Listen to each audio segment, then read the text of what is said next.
Welcome to Fast News Channel. A ferry terminal in Seattle is out of service on Thursday after a ferry crashed into a part of the terminal that helps guide boats known as a dolphin, according to the Washington State Department of Transportation's Twitter account for Washington State Ferries. The Fauntleroy Ferry Terminal is out of service until further notice following a hard landing by the Cathlamet, WSDOT said on its website.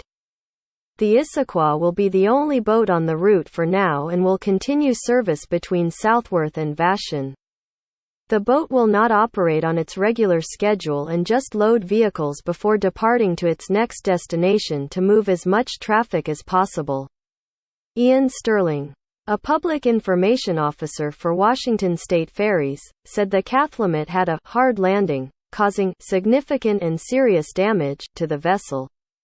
It's not something that we ever want to see happen, and obviously a scary situation for both passengers and crew, Sterling said, adding that no serious injuries were reported.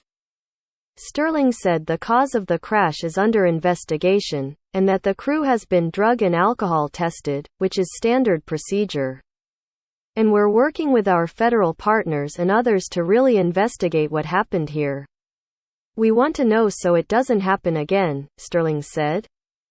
This is a really rare occurrence at Washington State Ferries. Sterling said the vessel is expected to be out of commission for a few months as it undergoes repairs. Roberta Christensen and her wife Tara Schaller were in their car on the upper deck of the ferry and were parked across from the area where the deck collapsed. It was a hard hit. Cars all surged forward and I could immediately see from where we were that something was cutting into the metal deck. Or it was folding for a very bad reason, she told CNN. She said she yelled to her wife that they were crashing and that her wife asked if they were sinking. I jumped out to see if anyone needed help and she called 911, Christensen said. Christensen said there were no alarms or sirens and the crew eventually docked the boat. She said firefighters and paramedics walked on the boat as they drove off. Christensen is an island commuter and says she takes the ferry several times a week.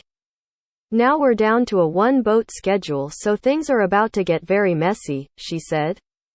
Thank you for watching. Do not forget to subscribe to receive the latest news.